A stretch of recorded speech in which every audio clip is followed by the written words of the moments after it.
Hi friends, welcome to my channel. ರಾಗಿ ಮುದ್ದೆ ಗಂಟಿಲ್ಲದೆ ಮೃದುವಾಗಿ ಮಾಡೋದು ಹೆಂಗೆ ಅಂತ ನೋಡೋಣ ಬರ್ರಿ. ಹಾಫ್ ಕಪ್ ಅಕ್ಕಿ ತಗೊಂಡು 2 ಟೈಮ್ಸ್ ವಾಶ್ ಮಾಡ್ಕೊರಿ. ಈ ಬೌಲಿಂದ 2 ಕಪ್ ರಾಗಿ ಇಟ್ಟು 5 ಬೌಲ್ ನೀರು ತಗೊತೀವ್ರಿ. ಆಲ್ರೆಡಿ ಅಕ್ಕಿನ 2 ಟೈಮ್ಸ್ ವಾಶ್ ಮಾಡಿ ಇಟ್ಕೊಂಡಿವ್ರಿ.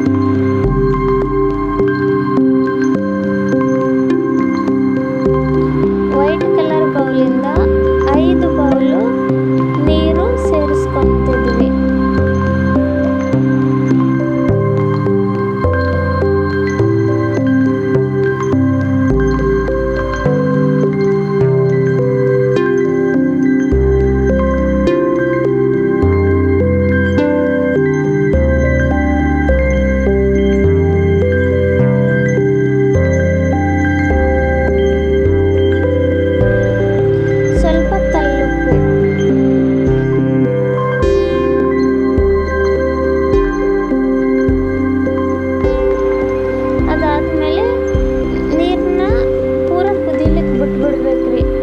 ನೀರು ಕುದ್ದಾದ ನಂತರ ಅದಕ್ಕೆ 2 ಬೌಲು ರಾಗಿ ಹಿಟ್ಟನ್ನ ಸೇರಿಸ್ಕೋಬೇಕು.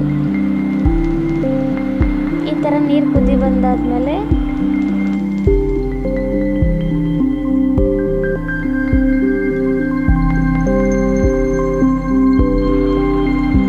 ಎರಡು ಬೌಲ್ ರಾಗಿ ಹಿಟ್ಟು ಸೇರಿಸ್ಕೋಬೇಕು. ಅದಕ್ಕೆ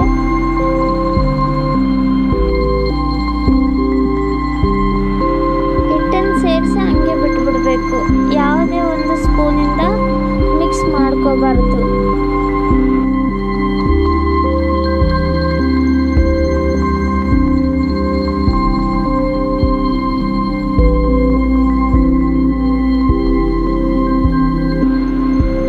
ಇವಾಗ ಅದು ಉಕ್ಕು ಬರೋ ಟೈಮ್ನಾಗ ಸ್ವಲ್ಪ ಎಣ್ಣೆನ ಆಯಿಲ್ ಮಿಕ್ಸ್ ಮಾಡ್ಕೋಬೇಕು. ಸ್ವಲ್ಪ ಎಣ್ಣೆ ಹಾಕ್ಬೇಕು. ಅದರಲ್ಲಿ ಉಕ್ಕು ಬರಲ್ರಿ, ಗಂಟು ಆಗಲ್ಲ, ಸ್ಮೂತಾಗಿ ಮೃದುವಾಗಿ ಆಗುತ್ತೆ.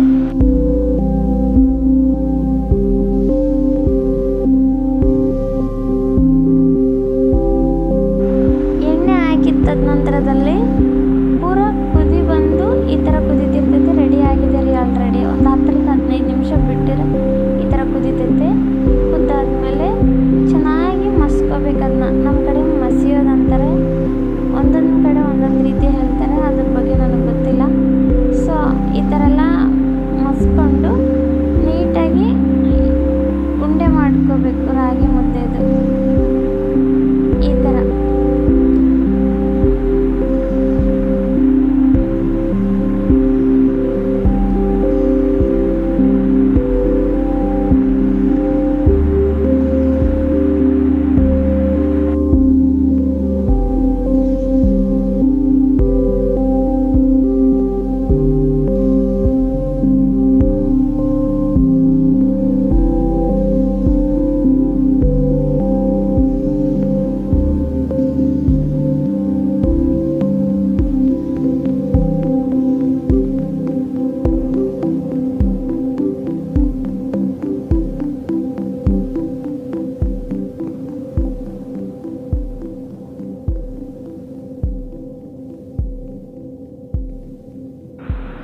ಸಾಫ್ಟ್ ಆಗಿರೋ ರಾಗಿ ಮುದ್ದೆ ರೆಡಿ ಆಯ್ತು ರೀ, ಯಾವುದೇ ಗಂಟಿಲ್ಲದೆ.